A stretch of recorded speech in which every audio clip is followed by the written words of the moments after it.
Join me every weekday on the Afia Business Morning as we bring to you a trilogy of business segments. The opening bell, where we see activities from our select stock exchanges. The global business, where we bring you up to speed on business activities making the rounds all over the world. And we bring the conversation home on the segment Eastern Business Reports, as we discuss business activities and issues bedeviling businesses in the Southeast region. My name is Ubon Kings. Join the Afia Business Morning every weekday 10 a.m. to 12 noon. Exclusive to Afia TV on DSTV channel 254 and Go TV channel 17. The Afia Business Morning. Business unusual.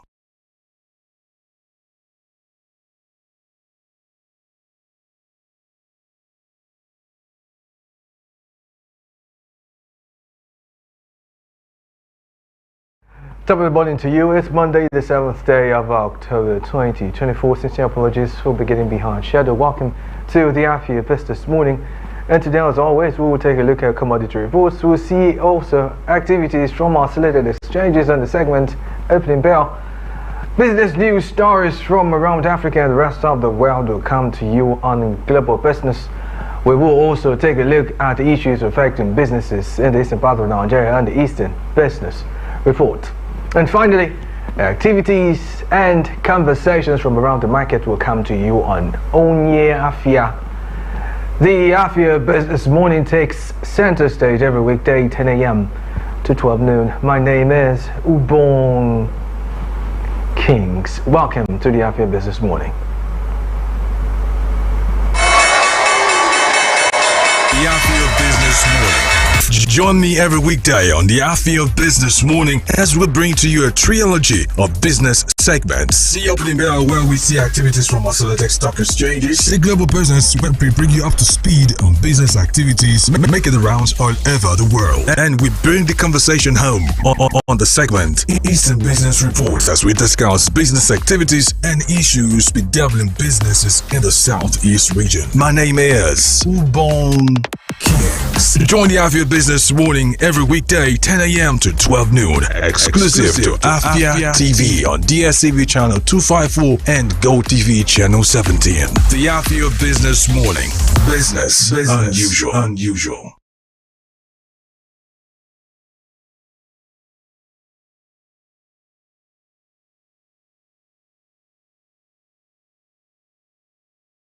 Trading on the floors of the Nigerian exchanges open today. The exchange in London opened an hour ago. The New York Stock Exchange is yet to open, while in China opening bells went off at 2 a.m. local time. We'll be looking at how the markets closed. We'll also take a look at commodity reports, but to get the Afia Business Morning started, just before we jump into opening bell, we'd like to bring you up to speed on happenings around us on the Afia News Update.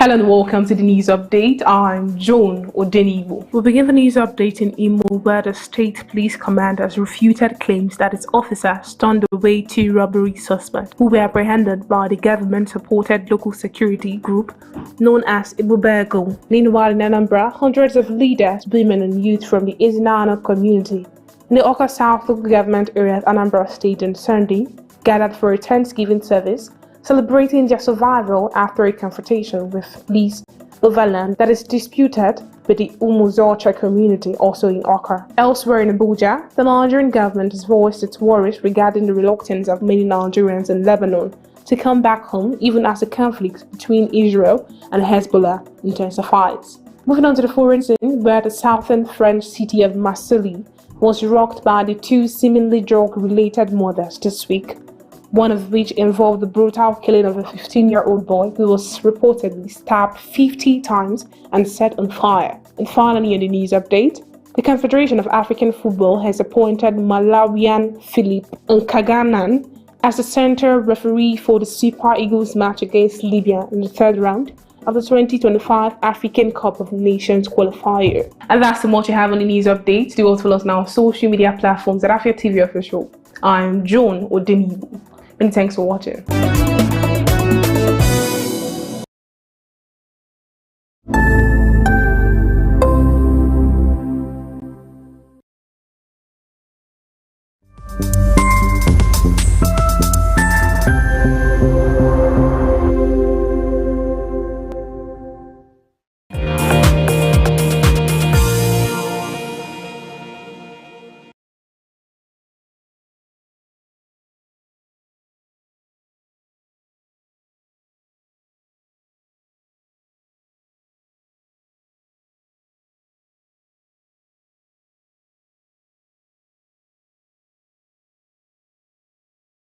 Yeah, welcome back to the Afia Business Morning, and you are watching Opening Bell right now.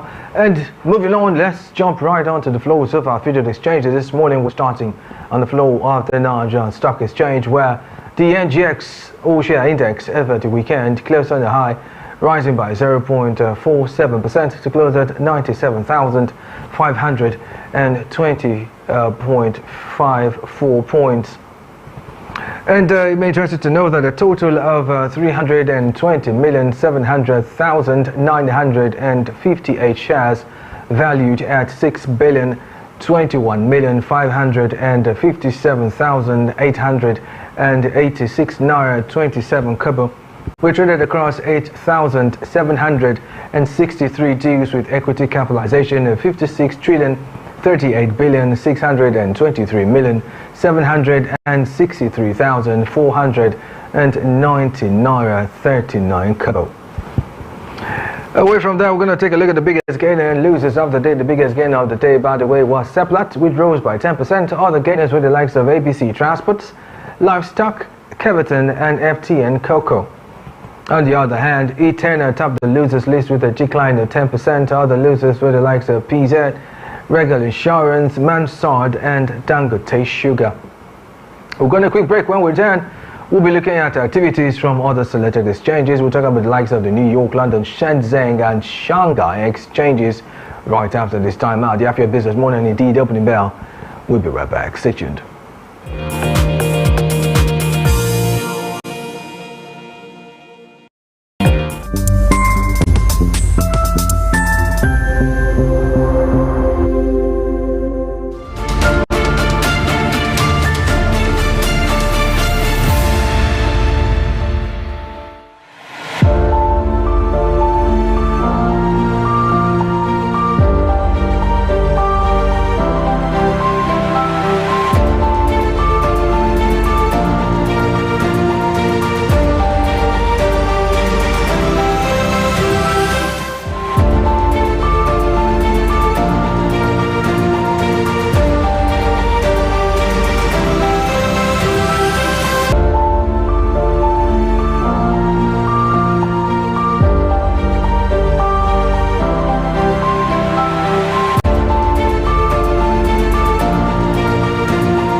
Welcome back to the Afia Business Morning, and you are watching Opening Bell. And we're moving on straight to the floors of other featured exchanges. New York Stock Exchange is the first point of call, where incidentally is all rises in index values across board. NYC Composite DJ is up at 0.78%. The NYC US 100 index is up 0.64%. The Dow Jones Industrial Average is up 0.81%. The S&P 500 index is up 0.90%. The NYC FANG TM index is up 1.83%. The Nasdaq Composite is up at 1.22%. The Nasdaq 100 is also up at 1.22%. And moving on, let's take a look at the activities from the London Stock Exchange, where it is mostly rises, except for the FTSE 100, which is down at 0.02%. The FTSE 250, FTSE 350, and FTSE All Share Index are all up at 0.77%. 0.08% and 0.09%. Away from that, let's take a look at activities from China now. It's all rises, and lately it's been huge rises, I must say.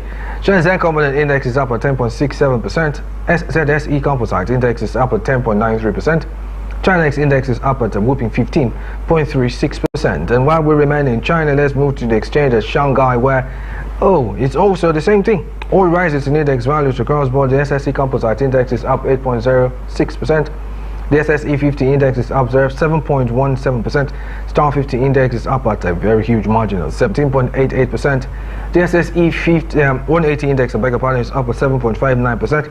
The SSE 380 Index is up at 9.19%. The CSI 300 Index is also up at 8.48%. Right now, we're going to be taking a look at our precious metals because of the want or the lack of time. Let's take a look at precious metals right now.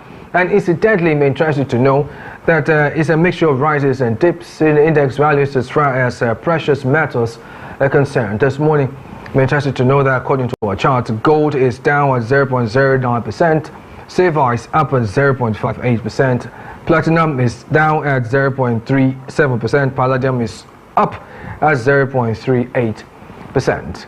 And while we're still talking about commodities, let's take a look at energy this morning. Energy is a mixture of rises and dips in index values across board, with two dips being that of natural gas and oil bonylite, which are both down at 3.91% and 2.84% respectively. However, ethanol is up at 0.65%, coal is up at 3.85%, oil Brent is up at 0.55%, Brass River and Kwaibo are both up with same values of 3.43%.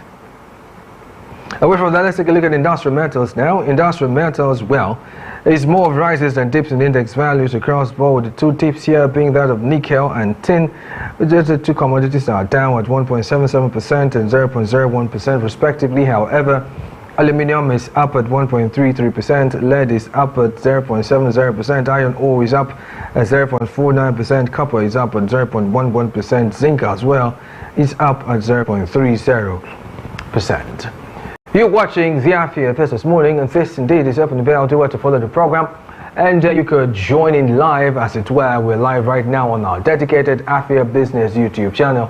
Kindly tap in the search bar www.youtube.com/@Afia Business, and while you're there, do to hit the like button. Remember, you should subscribe so you get notifications and all business-related content coming to you from Afia TV. And you can join our social media community on Instagram at Afia Business _ Do to follow us so you get updates on all business-related issues coming to you from Afia TV. Coming up next, we'll be taking a look at the hikes in prices of food commodities in the April market, as well as the hikes in fuel prices. And on that note, I'll see you tomorrow on the opening bell when the exchange is reopened for trading. And just so you know, the Afia Business Morning, we'll be right back with the segment Global Business. My name is Ubon Kings. Stay tuned.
changes, people evolve, businesses adapt. National Advertising Conference, NAC, is here with the 2024 edition. Yes, it's going to be fully packed. 3 days of top-line engagement with the theme Navigating the Shift, Technology, Culture, and New Business Models. Date 13th to 15th November 2024. Venue Abuja Continental Hotel, Abuja. Time 10 a.m. each day. National Advertising Conference 2024. Join us and together, let's shuffle things up, dissecting the impact of technology, culture, and emerging business models on brand storytelling. Doesn't sound like something you can afford to miss? Register right now on www.nationaladvertisingconference.com. Clear your desk and save the date 13th to 15th November 2024. National Advertising Conference 2024.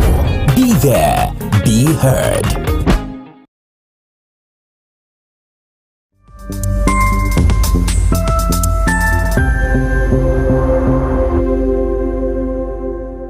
I am technology. I am culture. And I am new business models. Want to know what we share in common? Join us in Abuja from the 13th to the 15th of November at the National Advertising Conference 2024. It's going to be a fully packed 3 days of top-line engagement with the theme Navigating the Shifts, Technology, Culture, and New Business Models. Venue Abuja Continental Hotel, Abuja. Time 10 a.m. each day.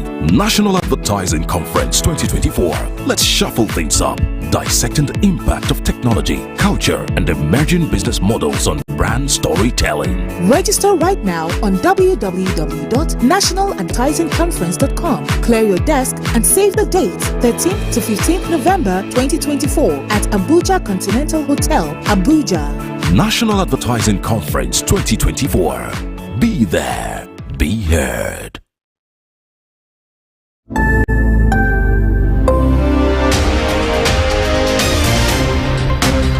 My name is Ubon Kings. I am Marvelous Apamaga. I am Chioma Akbala. My name is Ifulaya Ndule, but I'm living in our market speaking.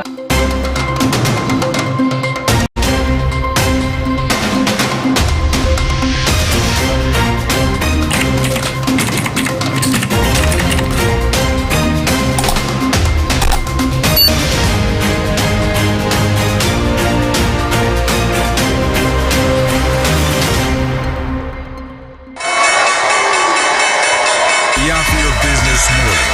Join me every weekday on the Afia Business Morning as we bring to you a trilogy of business segments. The opening bell where we see activities from our select stock exchanges. The global business where we bring you up to speed on business activities making the rounds all over the world. And we bring the conversation home on the segment Eastern Business Report as we discuss business activities and issues bedeviling businesses in the Southeast region. My name is Ubon Kings. Join the Afia Business Morning every weekday 10 a.m. to 12 noon. Exclusive to Afia TV on DSTV channel 254 and GoTV channel 17. The Afia Business Morning. Business unusual.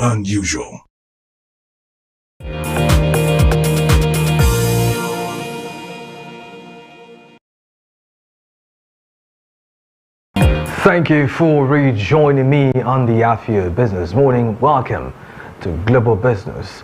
And here we take a look at business news stories around the continent of Africa and indeed the rest of the world. My name is Ubon Kings. Welcome. Here are the headlines that we are tracking at the moment.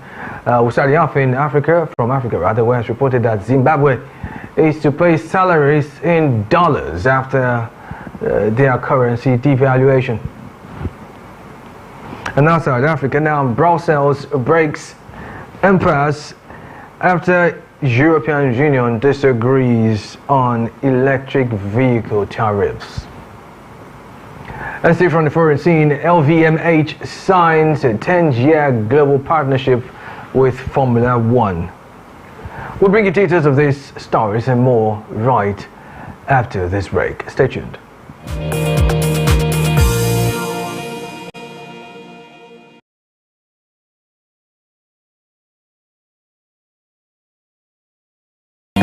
watching Global Business right here on the Afia Business Morning. We begin with stories, business stories if you may, from Africa, where it's reported that the government of Zimbabwe, in an attempt to mitigate the impact of the recent devaluation of the ZiG, has announced that salary raises and an annual bonus for civil servants in the country will be paid in US dollars, where, according to the Minister of Public Service, Labor and Social Welfare, July Moyo, the move by the government is aimed at uplifting lower-income employees from inflation and widespread poverty.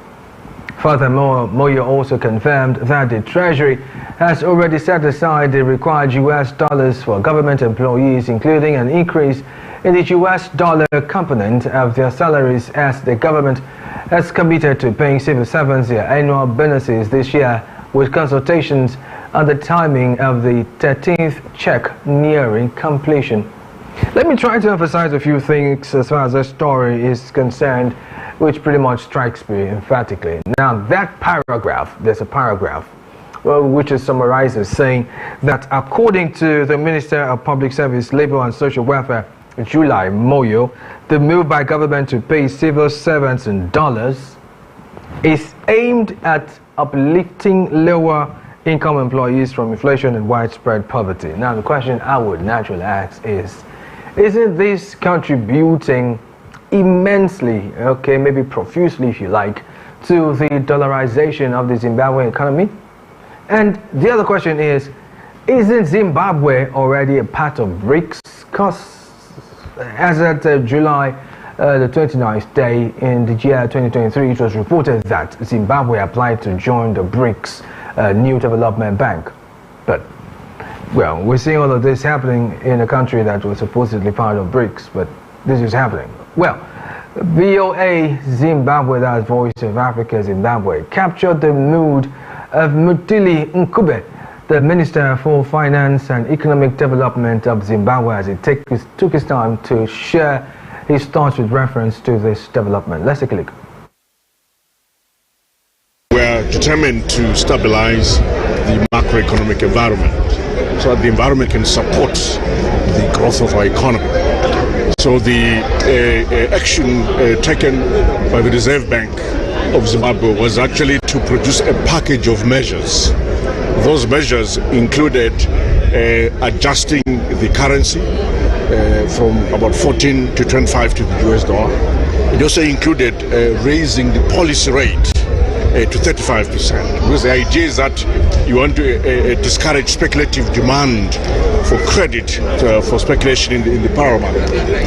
The other measure that the central bank put in place was to increase the reserve requirement for loans, for both ZiG domestic loans as well as foreign loans. You can see that, but also they restricted the amount of money that anyone can just take out of the country as part of their free funds, just to stem the outflow of money.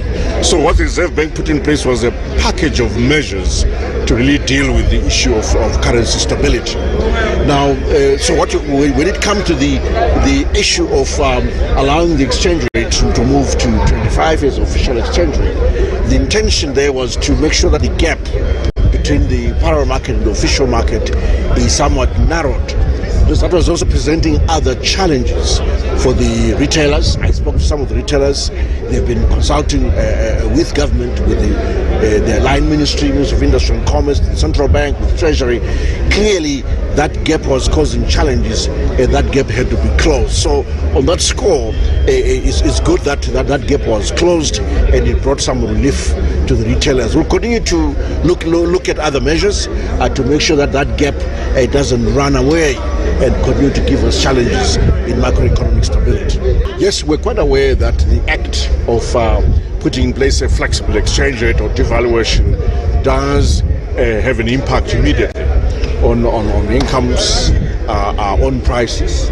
And for us as government, on our part, we will make some adjustments naturally to civil servant salaries to make sure that the purchasing power of the salaries is somewhat restored. Maybe not in full, but we go somewhat towards getting there. So there's bound to be pain, there's bound to be impact. That's what happens with any policy. Any policy does have negative impacts, and that's what has happened. But we'll make some adjustments to make sure that those who are losers can be compensated somewhat. It won't be everybody who will be looked after, but we'll do our best. But the idea really is to make sure that we deal with the issue of macroeconomic stability, and that's what the central bank announced.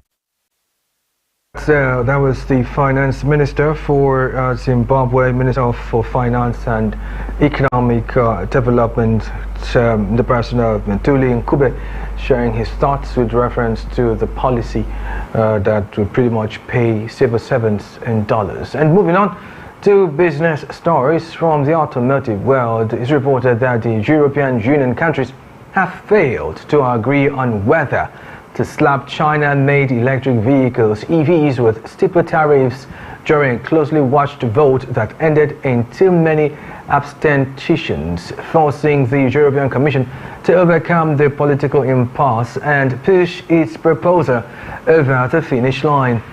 Although the political consensus indicates that Beijing's unfair trade practices merit a forceful, united response, threats of commercial retaliation appear to have dampened the resolve of many capitals as the make-or-break date neared closer. Unfortunately, the high numbers of abstentions reflects long-standing qualms about how Europe should stand up to China. Let's hold up real quickly and let's look at something. This story, to me, brings an interesting dimension of the European Union, China and trade tariff war to the fore. Now, what this story simply says, let's break it down, is that most European Union countries are declining to vote for or against the proposal or motion to slap China-made electric vehicles, EVs, with steeper tariffs. It may interest you to know that there are about 14 of them that have refused to vote. Anyway, Euronews tells us more on this development. Let's take a look.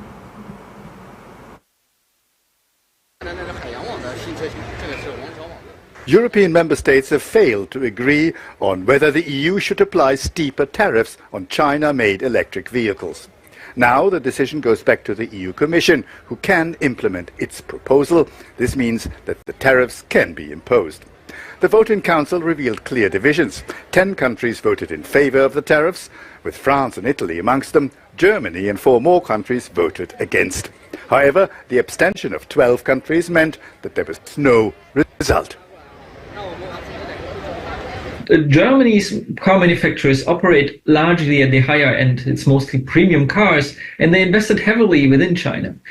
Given that they're premium branding, they're not too worried about competition on the lower end of the markets from Chinese imports. Whereas French and Italian producers have not invested as heavily in China, and they compete much more directly at the low end of the market, and they're therefore much more worried about the effect that Chinese competition would have for the European market. The high number of abstentions reflects long-standing concerns about how Europe should stand up to China. Even though there is agreement about the fact that Beijing's unfair trade practices merit a forceful, united response, fears of commercial retaliation appear to have dampened the resolve of many capitals, especially with a make-or-break date approaching. I think what is clear is that the Chinese government would retaliate. That is what they normally do, and they already signaled where they will do this, which would be agricultural exports. Now, compared to the EV market, the agriculture market, even though it's politically very important, is economically not that big. So the question is basically, will that be enough for an escalation on the European side, and basically to which extent the Chinese side will escalate in more and more bigger sectors? And in a world full of... Friday's vote marked a victory for the President of the Commission, Ursula von der Leyen. In its statement, the EU Commission still left the door open for a different outcome, stating that the EU and China would continue to work hard to explore an alternative solution. Watching Global Business right here on the Afia Business Morning on Afia TV. Kindly join in the conversation and watching live right now on our dedicated Afia Business YouTube channel. Do well to kindly tap in the search bar www.youtube.com/Afia Business, and while you're there, do well to hit the like button. Remember, you should subscribe so you get notifications on all business related content coming to you from from Afia TV. You can also follow us on Instagram. Yes, be part of our social media community at Afia Business _. Up next, it will be more business news stories from the world of luxurious car racing, and of course the rest of the world right after this break. Stay tuned.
Yeah, welcome back to the Afia Business Morning right here on Afia TV. You're still watching Global Business. Now to the rest of our stories. And this time around, we'll move into the world of luxurious car racing, where it's reported that the French luxury conglomerate LVMH has clinched a 10-year global partnership and sponsorship deal estimated to be worth about $1 billion with Formula One, where they will begin sponsoring races from next year with a variety of brands, replacing the iconic watch manufacturer Rolex, which has been in partnership with Formula One since 2013.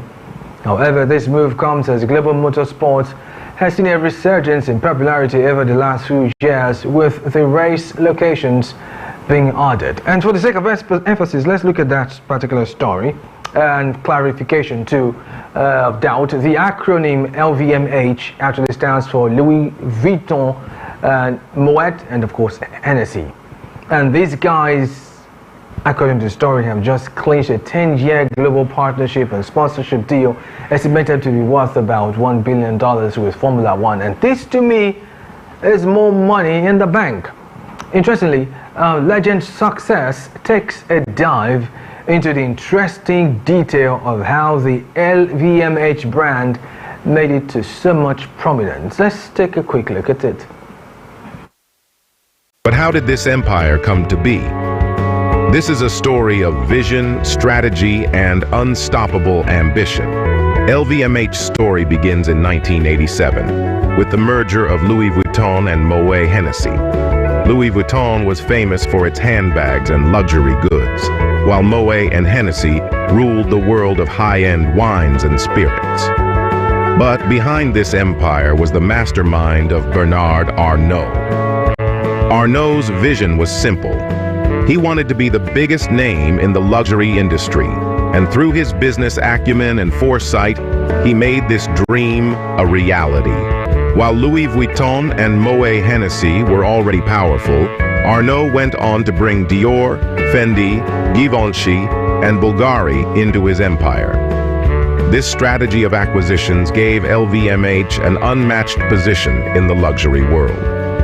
But friends, the secret behind LVMH's success wasn't just about buying brands. Arnault always valued quality, exclusivity, and heritage. Each brand was allowed to remain unique, while within the LVMH ecosystem, their efficiency and profitability skyrocketed. This strategy protected each brand's identity while propelling LVMH's growth to new heights. Arnault focused on something else too: innovation. He merged traditional craftsmanship with modern technology. This combination didn't just make LVMH's products exclusive, it made them future-proof. Just like Louis Vuitton's bags have always been the definition of luxury, Moet and Hennessy's spirits became the epitome of world class. LVMH adjusted its strategies at every difficult turn. They embraced digital platforms, promoted online shopping, and diversified their customer base. That's why, even today, LVMH is one of the top-performing luxury brands in the world. Oh, well, in an attempt to end this bulletin, let's bring you the story that Alstom, a French company, has bagged an order for 12 high-speed trains in a contract worth almost 850 million euros from a newly established French train company, Proxima, which deliveries scheduled to start in 2028, as it has also received an investment of 0.29 million euros to test out new artificial intelligence technology to reduce roadway wildlife accidents. Meanwhile, it may also be interested to know that the deal also includes maintenance on Atlantic Coast roads for 15 years, with Proxima expected to start services on these routes by the end of the decade. Now, quickly, I need to point out some few things.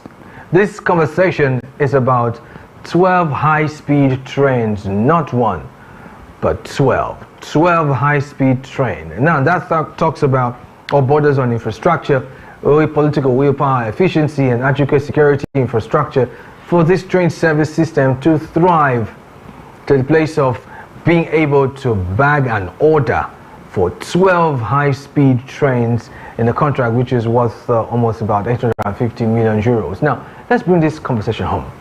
What is the situation with our railway system in Nigeria? Think about it for a second or two. How safe are we when we get to use them? I mean, there have been incidences, but I'll let you be the judge of that.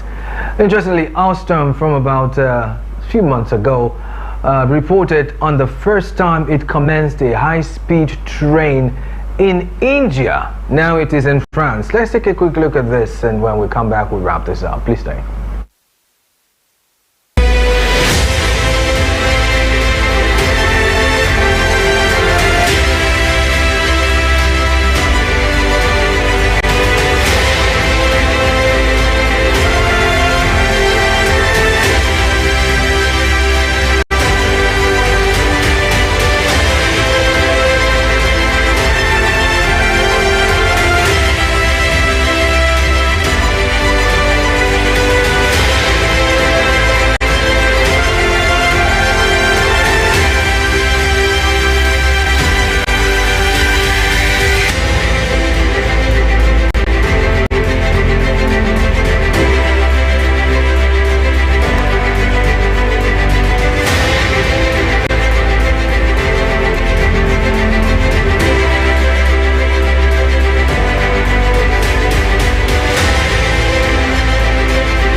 That's what was put together by Alstom and showing us the technological advancement as far as the world of train and rail service, transportation service is concerned. We'll follow with the story and other stories. Stay and fail to keep you in the loop with reference to these stories. And you may want to get to our dedicated Afia Business YouTube channel and watch in live, and kindly type in the search bar www.youtube.com/Afia Business, and while you're there, remember you should like and subscribe so you get notifications on all business related content coming to you from Afia TV. You can also join our social media community on Instagram at Afia Business _. Would really like to see and get you comments and responses to our post right there on social media. You're still watching the Afia Business Morning on Afia TV. Coming up next will be a conversation around the attendant benefits or lack of benefits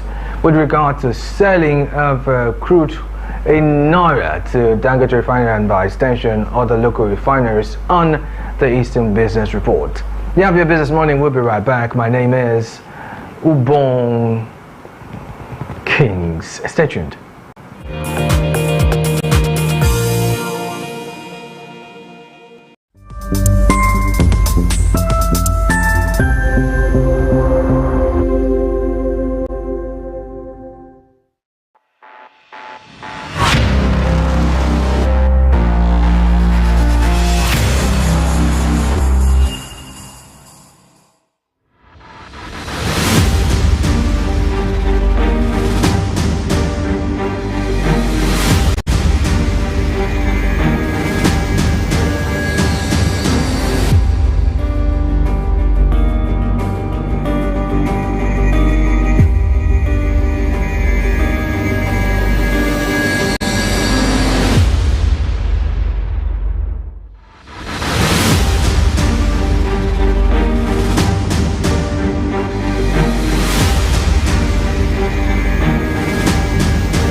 You're watching the Afia Business Morning. Welcome to the Eastern Business Report, which is designed to bring you up to speed on business activities and, policies as well, affecting businesses and the economy of the southeastern region of Nigeria. It comes right after Global Business on the Afia Business Morning.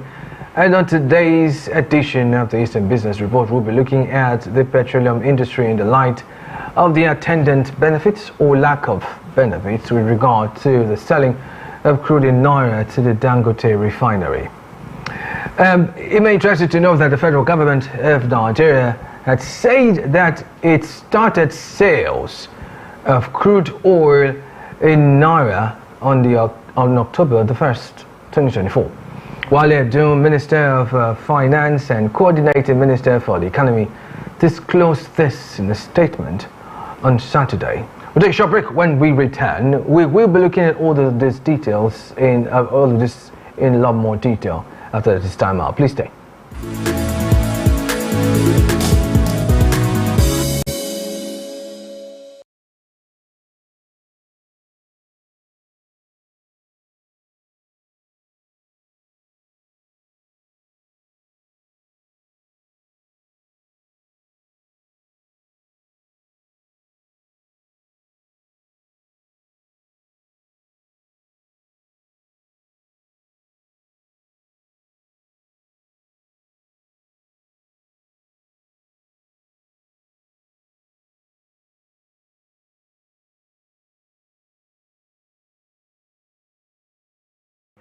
Welcome back. And just before the break, I gave a preamble to the fact that yes, the federal government has said it has started the sales of crude oil to in Naira. They say they started October the 1st, but a lot of persons were saying that this has not happened. But then President Bola Ahmed Tinubu had directed, according to our sources, the sales of crude oil to Dangote and other refiners in Naira with a view to bringing down the cost of petrol. Now, the government had promised to begin the sale of crude in Naira on October the 1st to eliminate the dollar effect on petrol price and provide a form of relief to Nigerians. Now, the truth of the matter is this.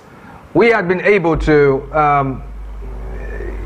look at something. The fact that there's a possibility that there is, this is a double-edged sword approach, really, because for what I found out, there is the good side, there's the other side, right? And before we get into all of those details, I'm reminded of a certain reportage from some months ago, 2 months ago specifically, where it was reported that this was going to take place, and we're just going to look at that report real quickly, and when we come back, we're going to be looking at the pros and cons of this Naira for crude policy. Let's take a look.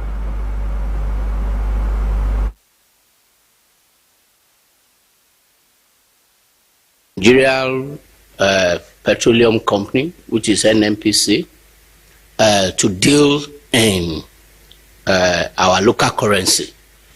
In attitude of Mr. President to actually think out of box to solve a Nigeria problem and actually to localize the solution to Nigeria problem. He has approved through the council that effective immediately that NNPC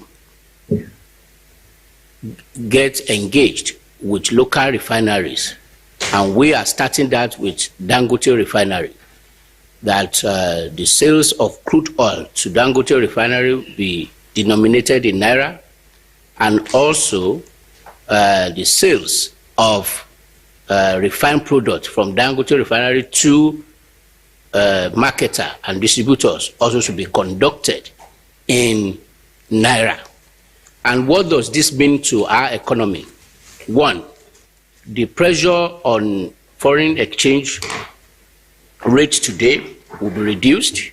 Today, you may be aware that we spend roughly 30 to 40% of our foreign exchange today on importation of PMS that we consume. And in monetary terms, monthly, we spend roughly $660 million in this exercise. And if you annualize that, that one will give us $7.92 billion pressure that we have. With this approval today through FEC, led by Mr. President, this has reduced by minimum of 90%, because what you have today will be this transaction is now done in our local currency, not only with Dangote refinery, for all local refineries, for all our local consumption. And this one will actually stabilize the price, pump price. This one also will make the economic predictability a reality, because we will no longer rely on the fluctuation that happens in Forex. This is an innovation to solving our problem as a country today. Just to be specific and just read part of the benefit to the media. Number one, which is major out of it, is the reduction in foreign exchange pressure. As the existing process that we have today, we utilize $660 million per month, totally $7.9 billion annually. With the new approval that we have now, this will reduce to minimum, to the maximum of $50 million per month, which is annualized, will be only $600 million. This is total reduction of 94%, and in term, this is saving of $7.32 billion. This will also reduce finance cost, which today stands at $79 million. When you consider opening of the letter of credit between those local refineries and what happened today. And also, as a pilot, the council has approved that a settlement bank, which in this instance is Afri-Exim, should be the lead arranger. That will be the settlement bank, at least today, between NNPC and Dangote refinery. So this is a major innovation in solving Nigeria problem permanently. Not only that we will have more employment, and we will definitely now be in charge of one of the mainstays of our economy as a country. So I congratulate the council member, congratulate Mr. President, and also congratulate the operators, both the NNPC, Dangote refinery, and also the lead arranger, because the kudos should go to the president of Afri-Exim Bank, Professor Orama, for this initiative, because these are the people that work behind the scene to make sure that what we witnessed today happened. So once again, I thank you, and I will open for questions in case there are other clarification. Because one of the major directives of Mr. President and the Council in general is that Afri-Exim lead the advisory work of structuring and arranging this initiative with the Associated Trade Finance Facility in collaboration. Had a glimpse, not a glimpse, a full picture, if you may, of this particular development, right? First of all, let me bring you up to speed on this. Now, this recent directive by the Nigeria's president via the Federal Executive Council resolution mandating the Nigerian National Petroleum Company Limited (NNPCL) to sell crude to local refiners, including, of course, the Dangote refinery in naira other than the US dollar, is a bold move with far-reaching implications for the Nigerian economy. Now, while the government aims to alleviate foreign exchange pressures, as it were, and stabilize fuel prices, the policy's effectiveness and potential drawbacks warrant careful consideration. Understand this. Additionally, too, the policy is intended to stimulate local refining activities and reduce Nigeria's dependence on imported petroleum products. Now, it also would, or is expected to, relieve the pressure on the downward tumbling naira by minimizing the need for dollars in crude sales, right? Local crude sales, by providing a more favorable pricing environment for local refineries. The government aims really to encourage investments in the sector and boost domestic production. Now, having established this, the question is, what are the far-reaching implications of this for the Nigerian economy? Good question to ask. Now, I'm going to tell you. Now, the government's decision is primarily driven by the desire to, number one, conserve foreign exchange reserves. Key point. Now, as a major oil producer, Nigeria has historically, so to speak, expended significant portions of its dollar earnings on importing refined petroleum products due to underdevelopment of its domestic refining capacity. Let's put this in perspective. Think about it. How many refineries in Nigeria do we have owned by the government? How many of them are producing, refining crude? You get the picture. Now, by selling crude to local refineries in Naira, however, the government is helping to reduce the outflow of dollars, as it were, and strengthen the Naira. Case in point, the case in point is simple. Reduce the outflow of dollars and strengthen the Naira. Now, additionally, this policy really is intended to stimulate local refining activities and pretty much reduce Nigeria's dependence on imported petroleum products. By the way, providing a favorable pricing environment for local refiners, the government would encourage investments in the sector and boost domestic production. But the question that comes to mind is,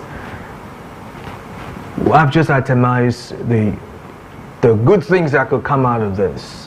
What about the B part? Like I did say, like the topic for today is a double-edged sword, right?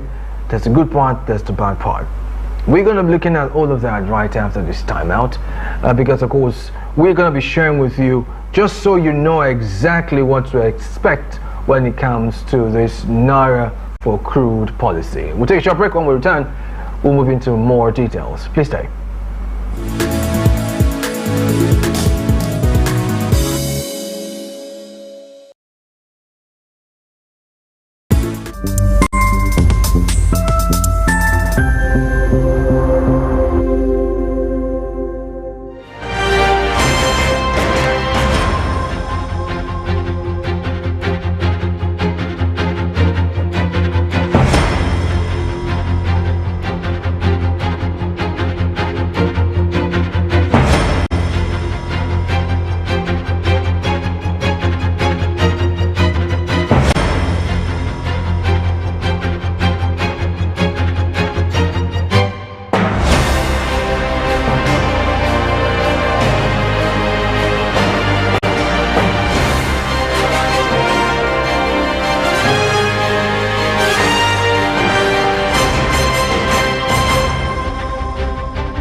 My name is Ubon Kings.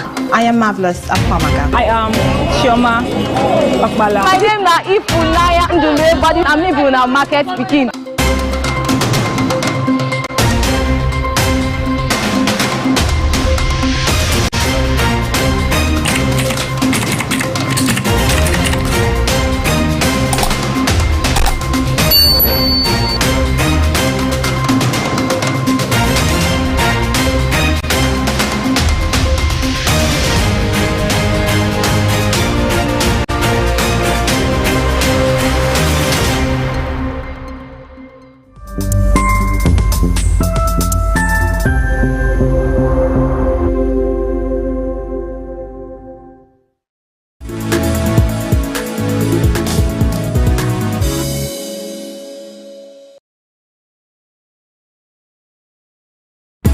It's good to have you rejoin us, and yes indeed, it's still the Eastern Business Report, and we are looking at something of great importance. You may think it does not affect the Southeast, it does. As a matter of fact, if you look at the ratings when it comes to petroleum products consumption and the pricing, you find out that the Southeast is one place that pretty much has the highest amount for pump price of petrol. Go and check it. Statistics show that already.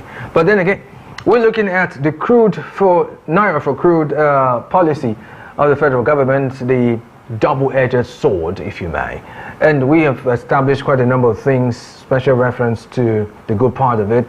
And we're still going to look at some other good parts of this particular policy, but then we're also going to be looking at the negatives, all right? So we're going to balance this. Everything they say in life is a balance of, different things. So right now, we're going to be moving on. One other thing that pretty much comes to the fore when it comes to this policy of the Naira for crude, thing, is the foreign exchange conservation.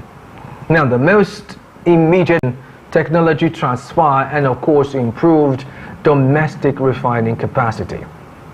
Also, it could lead to the stabilization, which is pretty important. Let's this part.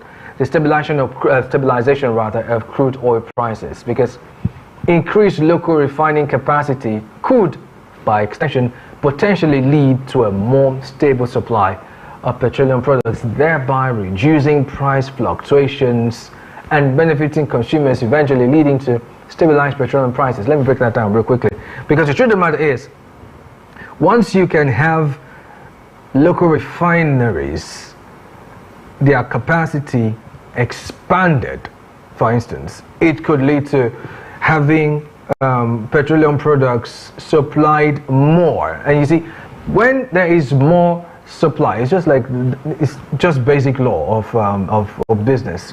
When there is more supply or a lot of goods in the market, chances are prices will reduce. It's just what it is. So when you can purchase these things in Naira, the crude oil in Naira, and then we have petroleum refineries that can produce this, quite a number of them, in large quantities, starting first for the Nigerian economy, Nigerians rather. You find out that prices reduce. Why? Because a lot of persons are doing the same thing. But in the case scenario where it's just one person, you get the point. Remember, I said that this was a double-edged sword, right? Now, how about the downsides to this crude for Naira policy? Quite a number of persons, or Naira for crude policy, and quite a number of persons don't want to hear this part, but it does exist, okay? Now, the first thing will be exchange rate volatility is paramount, because the stability of the Naira is essential. Now, should the Naira depreciate significantly, understand this, local refineries might struggle to produce crude oil at competitive prices, which would pretty much undermine the policy's objectives, right? Additionally, of them are functional, because the effectiveness of this policy is pretty much contingent upon our ability of these refineries to process increased volumes of crude oil. That's the truth, because inadequate infrastructure and capacity constraints could pretty much severely limit the policy's impact.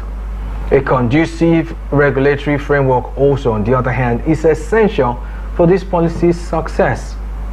Clear and consistent regulations, which pretty much does not really happen in this climate, are also needed to attract investments and ensure the smooth operation of the refining sector. But you see, these things I just mentioned earlier are things that we expect to happen, but if you're using what has already transpired in the oil industry, you find out that it's not there at the moment, and that is an issue. And then finally, the risk of corruption, which is the backbone of all of these issues, right? And inefficiency cannot be ignored, because proper implementation and oversight, two things, key things, proper implementation and number two, oversight, are necessary to prevent the policy from being exploited for personal gain. And well, the truth is, without the stringent measures to curb corruption, this policy, no matter how lofty it is, would fail to achieve its intended outcomes, despite the best efforts to stabilize the exchange rate and establish a fair pricing mechanism and build adequate infrastructure. But then, if you ask me, I'll tell you that for us as Nigeria to maximize the benefits and mitigate these risks that I shared with you earlier, it is opined that the government should consider establishing, this is the key part here, establishing a transparent and market-based pricing mechanism for Naira-denominated crude oil sales. Now listen to this. The implications of selling crude oil, by way of summary right now, to local refiners in Naira extend beyond the oil and gas sector. Understand this too, that a successful implementation of this policy could have positive ripple effects on the broader economy. For example, in closing, increased economic activities in the refining sector can stimulate demand for goods and services. Truth of the matter, leading also to job creation and basically overall economic growth. So yes, this has a whole lot of advantages and disadvantages. The one disadvantage will be the place of lack of transparency in the policy and corruption, which hopefully the Nigerian government takes care of, because if it's not done, the whole policy will pretty much backfire. And this, on that note, will be the size of the package on today's edition of the Eastern Business Report. If you want to join in on our socials and of course on our YouTube channel, dedicated YouTube business channel at www.youtube.com/Afia Business. And while you're there, remember you should hit the like button. Remember you should also subscribe so you get notifications on all business related content coming to you from Afia TV. You can also join us and follow us on socials, Instagram specifically at Afia Business _ to be part of our social media community. You're still watching the Afia Business Morning live from Enugu State, Nigeria. Coming up next will be on Afia. My name is Ubong Kings. Stay tuned.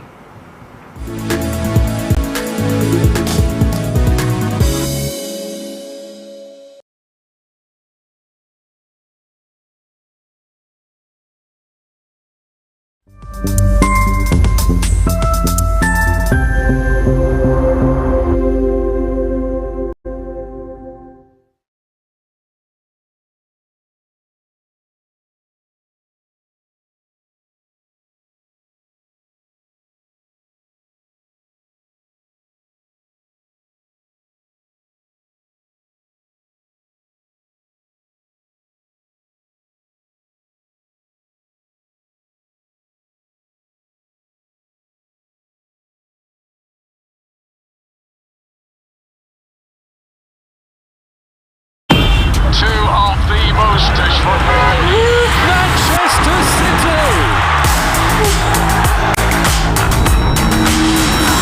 Stream all Premier League games wherever you are on Showmax Premier League. Available now on Showmax.